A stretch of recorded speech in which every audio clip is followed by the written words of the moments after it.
Hi there. Thank you very much for playing The Beginner's Guide. My name is Дейви Редена. I wrote the Stanley Parable, and while that game tells a pretty absurd story, today I'm going to tell you about a series of events that happened between 2008 and 2011. We're going to look at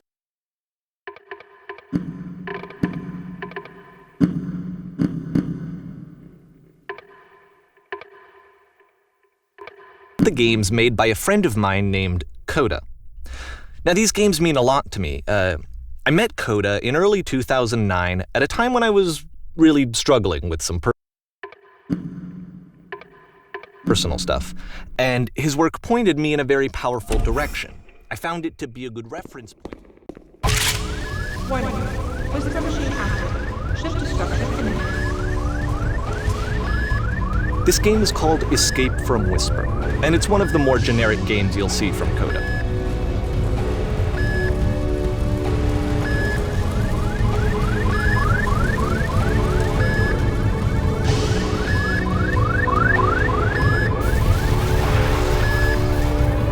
Security call breached. Hostile alien life forms inbound. It kinda looks like this game was abandoned mid-development. For instance, you have this gun, which you'd think would indicate that there are supposed to be monsters or enemies somewhere, but then clearly there are no enemies anywhere. You can't even reload the gun when you run out of bullets. But ultimately we don't really know. Maybe Coda thought that actually it was complete the way that it is. And I think that we should talk about his games for what they are, rather than for what they're not. Enemy force neutralized. Begin ship evacuation. I love how you can see the bottom of the universe from this room.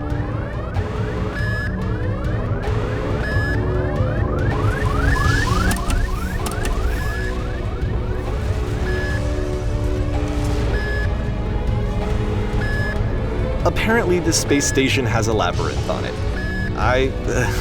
Sure, I don't know. There's really no reason for it that I've ever been able to discern, so in the interest of time, I'm just gonna skip you on past it. Okay, this is the part that's interesting. The game has this narrative about the whisper machine and how it has to be turned off, and then you get to the engine room. Hey, you there, in the engine room. You could save us all. That beam is powering the whisper machine. We could disrupt it by introducing a great enough heat signature. If your body could stop the beam. It's so much to ask, but for all of our lives, would you do it? Could you give yourself?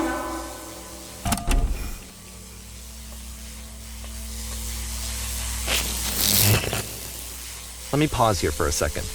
What you just experienced, stepping into the beam and then dying, is probably what Coda had initially intended when he was developing this level. But when he first compiles and plays it, something goes wrong. There's a bug somewhere. And this is what happens instead.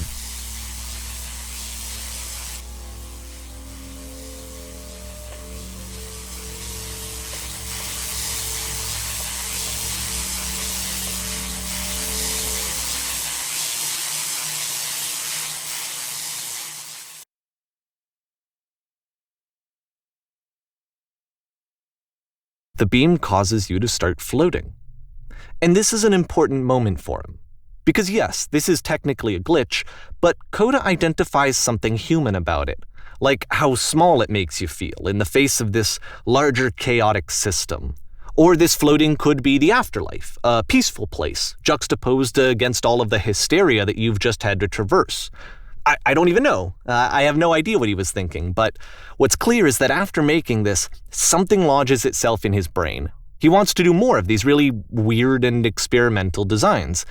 So he stops work on this and moves on to a stream of tiny little games that go in all sorts of directions. Let's go ahead and take a look at the first game he made after leaving this one behind.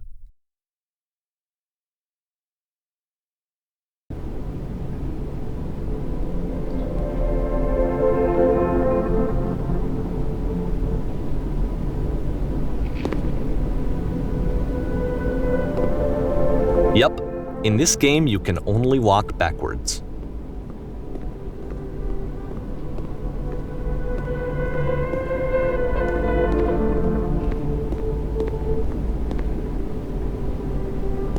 So it's a short and relatively minimalist experiment combining motion and narrative.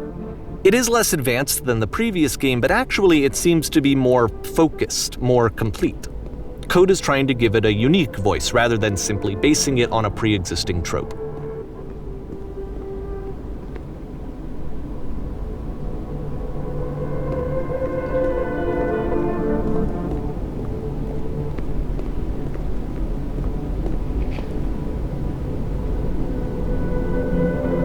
It's a short little thought, it says what it wants to say, and then it ends.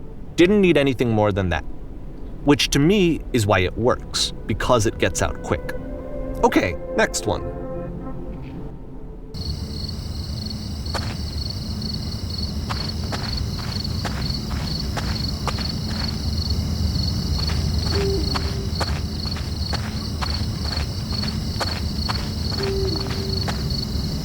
And that's it. Okay, the meaning of this game won't be clear just yet. Please be patient with me for a few more games and I promise you'll see what makes it interesting.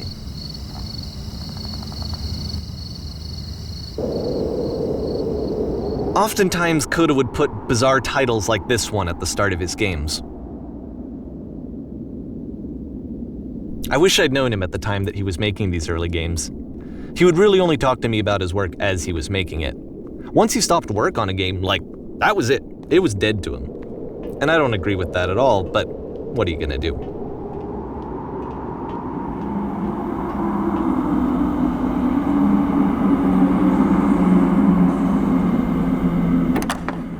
Once you've been slowed to an absolute crawl, the door at the top of the stairs opens.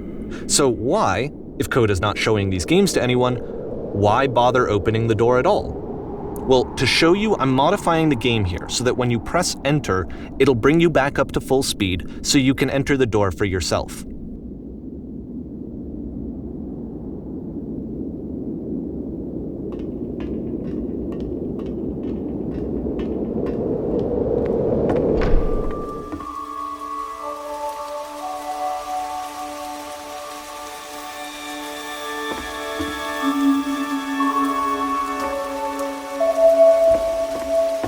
A room that's warm and nice and filled with little ideas for games.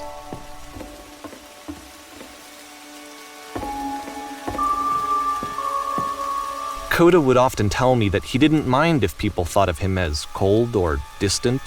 He said that he knew that he was actually a vibrant and compassionate person, but that it takes time to really see that. It can be a very slow climb to get there.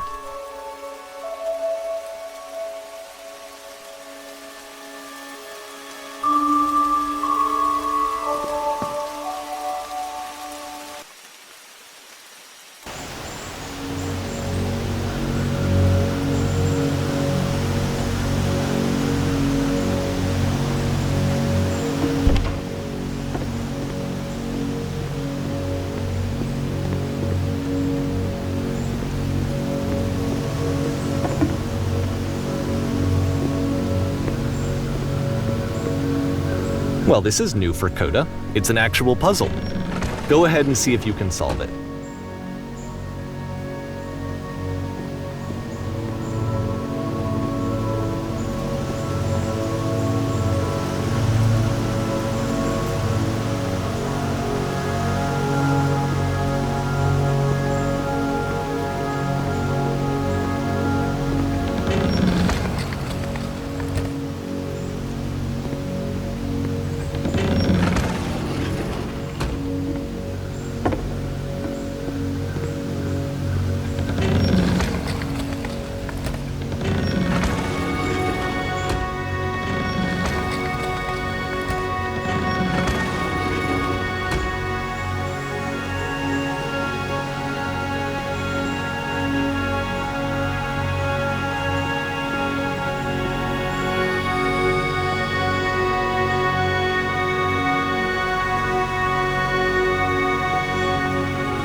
Alright, let me just walk you through it.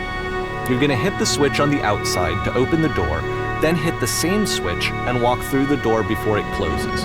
You'll see a second switch on the inside, which will open the second door. Don't forget that solution, because we're going to see this puzzle again soon. We're gonna see it a lot.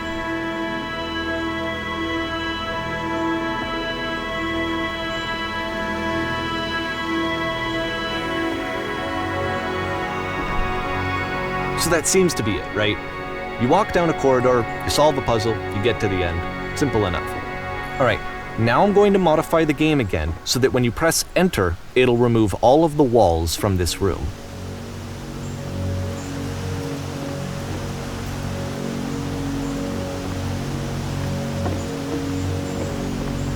How about that? There was more to it than we had any way of knowing. I actually find it funny that this game comes after the stairs game, since they essentially convey the opposite idea. So, in the stairs game, a dull exterior concealed a rich interior. And then, in this level, a dull interior hides this fantastic outer world. Either way, I think that the point is the same, is that most of the time you don't get to know what you're missing, or even that you're missing anything. That's not your role as a player. So if your role here is not to understand, then what is it?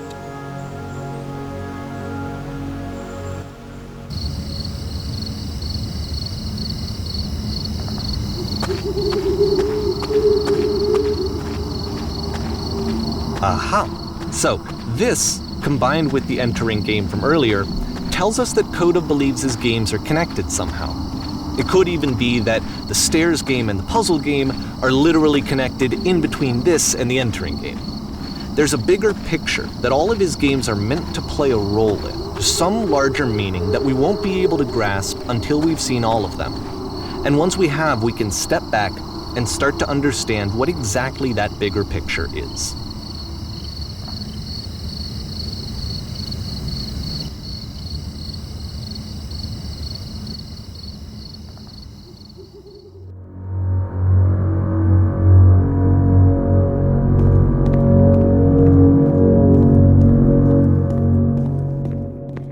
Let's talk about video game development for a second.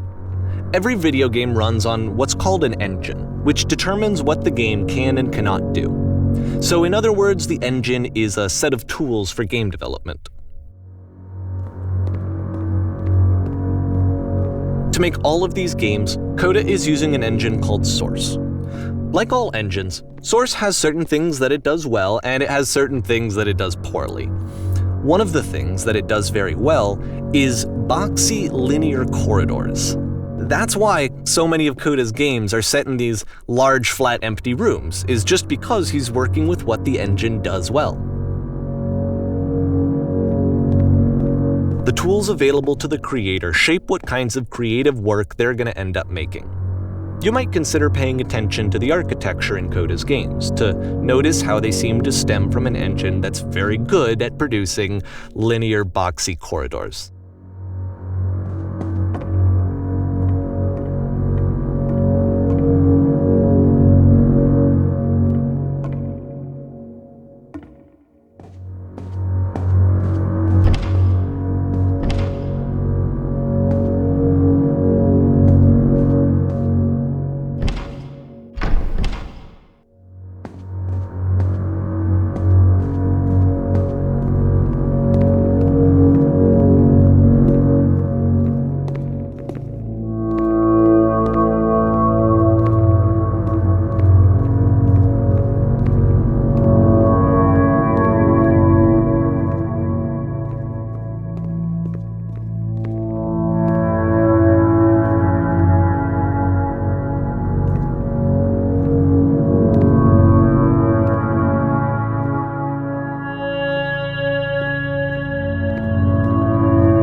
This prison, funny enough, in Coda's original design, the doors stayed shut for a full hour before letting you go. If you don't mind, I think we're gonna skip that. This is something that he and I used to argue about a lot. You know, whether a game ought to actually be playable, whether it means anything if no one can get through it. And I would always defend that, you know, all this work goes into the game, why not make it playable and accessible? And so we just got into heated arguments over it, and there was one time that after one of these conversations, he went home, and a day or two later, he sent me a zip file entitled Playable Games that was full of hundreds of individual games, each of which was just an empty box that you walked around in and nothing else. Believe me, I played every single one of those just to find out if there was like a gag hidden somewhere. There wasn't.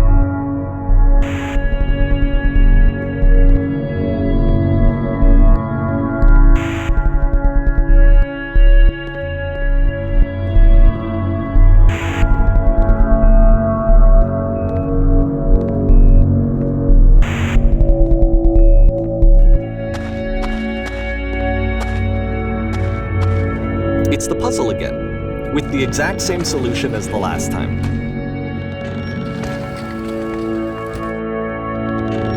There's still no clear indication of what makes this puzzle so special that Coda is going to return to it over and over. But I promise I'll share with you my interpretation very shortly.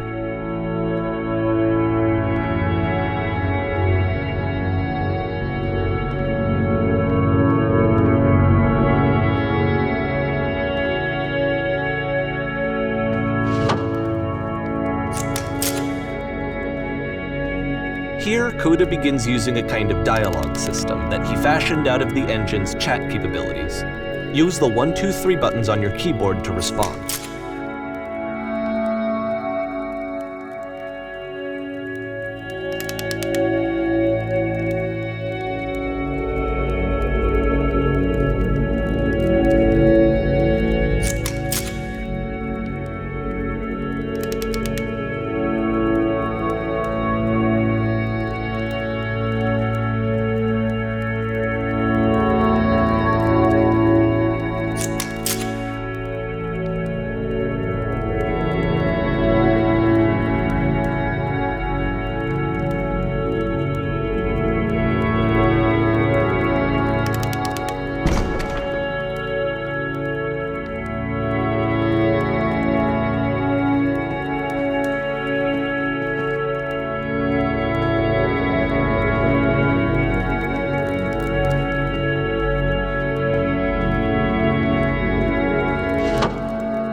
And so we make one last descent down to the final floor of the level.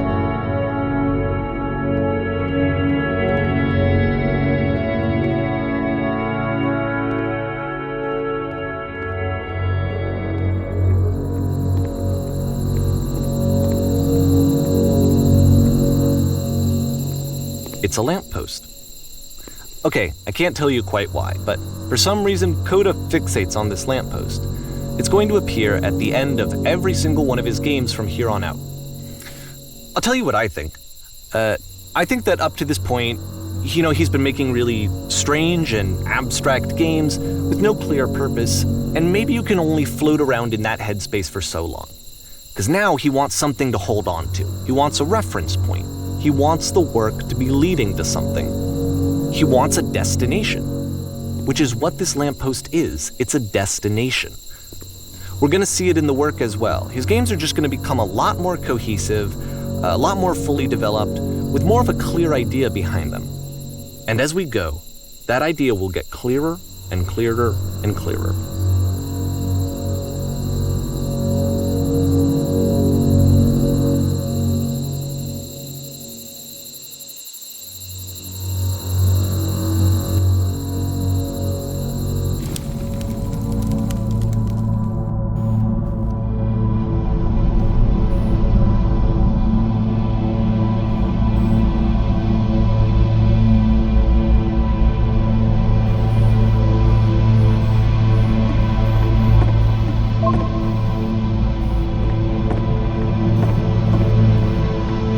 So first off, I'm sure you can deduce this, but this game is not connected to the internet.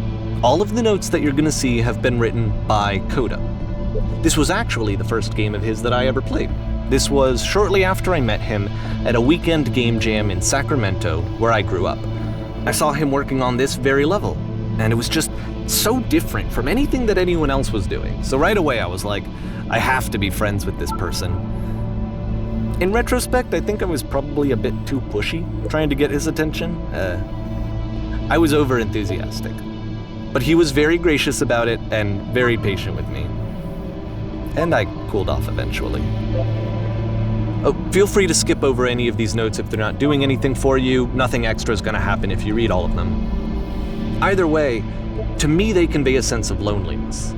I see this person who's filled with thoughts and feelings and beliefs and has no way to express them except as scattered and unheard voices in a game that wasn't meant to be played.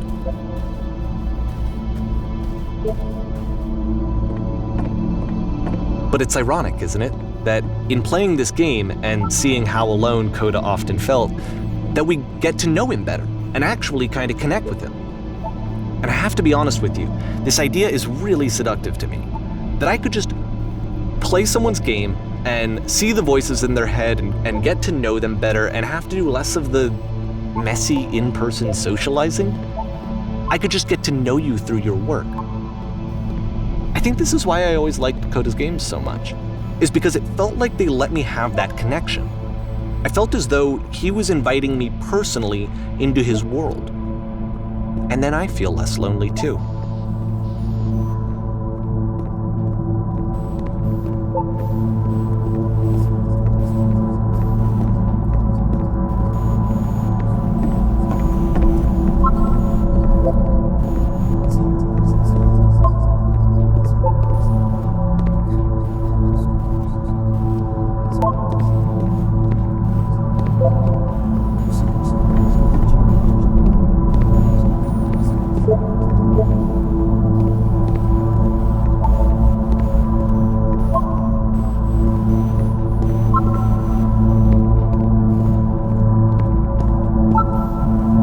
At the end of this level, we're going to see the puzzle again.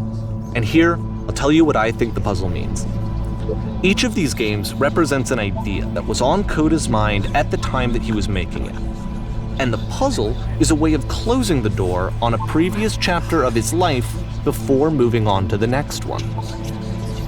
In each of his games, after exploring a theme that, he might find difficult, Coda can then place this puzzle that he knows has a reliable solution.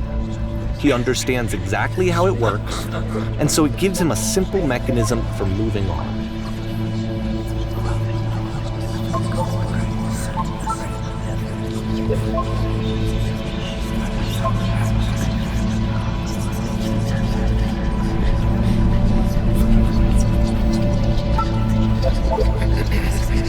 And because there's this dark area between the doors, a space between spaces, before you move on, you get to pause. Just for a moment, a few seconds to reflect on and let go of the events that led you here.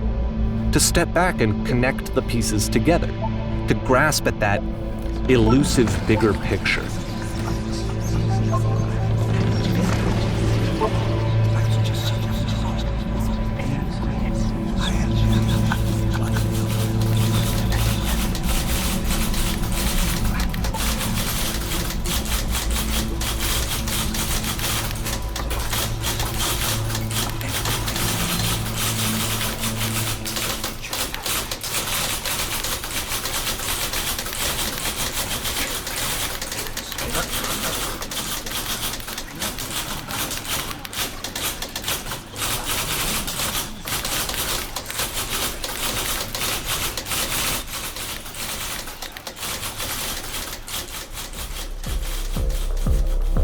Okay, this one is tough.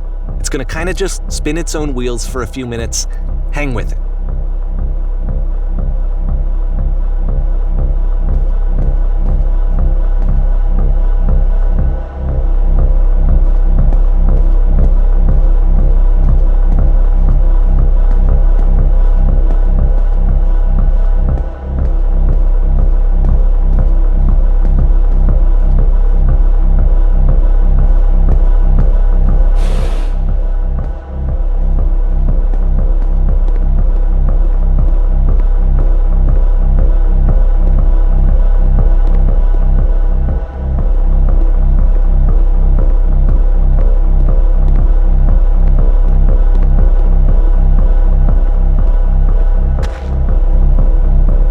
See, this is it. The whole game. And there's nothing that's particularly interesting about it. You just walk to the end of a hallway. Except, for some reason, Coda gets really fixated on this prison that has all of this modern furniture.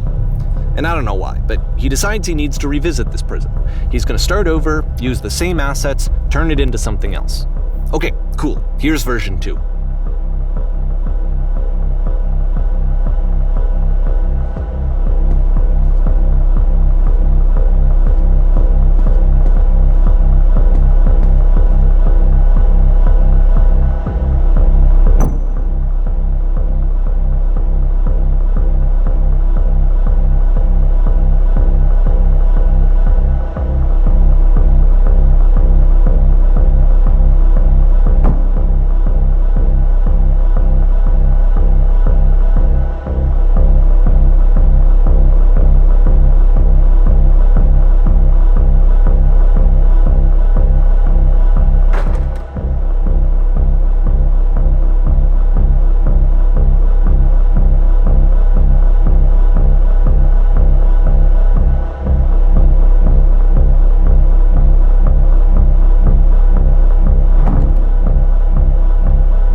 There's a bit more to this one, but still it's not really communicating anything. It's kind of just weird for weirdness' sake.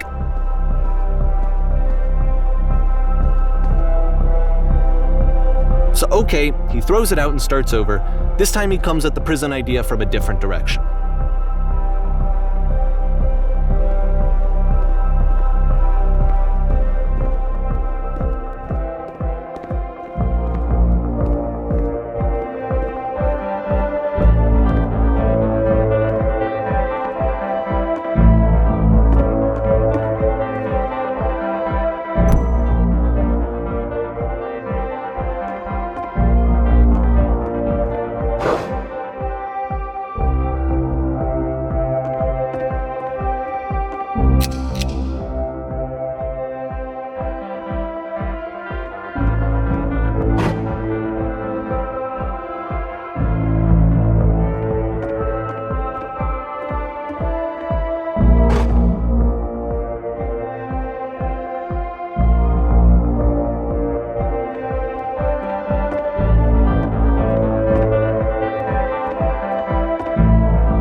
And of course, now the table is gone and you can't begin the chain of events to escape. Here's a version where there are no bars, but you can't actually get to the well. And then a version where the inside of the prison is the outside and the outside is the inside. Let me just blink you real quick through a few more of these. I mean, he really unloaded on this prison idea. There's nearly a dozen of them. Personally, I think it's awful to watch this, to see a person basically unraveling through their work. And for what? At what point do you just go, maybe there are game ideas other than this prison that I could be working on? But Coda doesn't have that voice telling you to stop, that particular mechanism of defense against yourself. Without it, you just spiral. And so he keeps going and going and going and going and going, and then he hits on something. And he likes it. And that's it. He's done. He stops making prisons. This is the very last version of the prison game that he created, and the reason I think it works is that the prison is not actually in it.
it's a conversation. And so this is what Coda wants, is to be able to talk to someone, to share what's on his mind, and to get some good advice from someone who knows. But the irony is that even in this scenario, you're still talking to yourself. You know, all of these games so far are Coda talking to himself.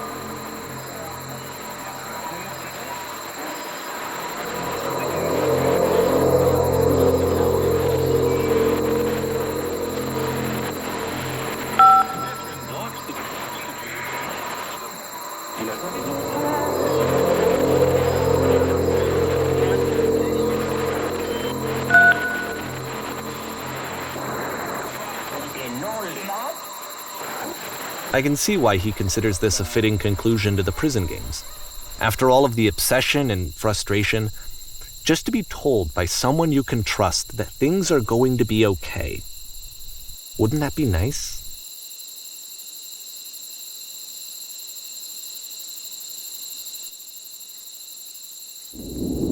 So what would it look like if Coda wanted to make a game about talking to someone other than himself?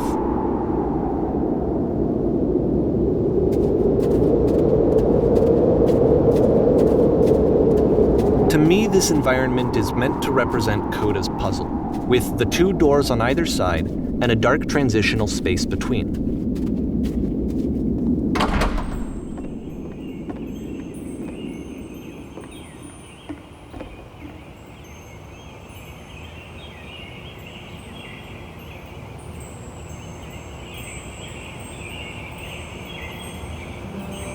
You'll notice that the quality of the art is a step up from previous games, including this new and improved chat system, which he started using from this point on. From here on out, he begins putting much more effort into the visual polish of his work, and this particular game took 2 months to create as a result.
After the intense set of prison games, this house cleaning level almost feels like cleansing. It's the moment after a particularly difficult or traumatic experience where you just need to let it sit and digest inside of you, and eventually cohere into something meaningful.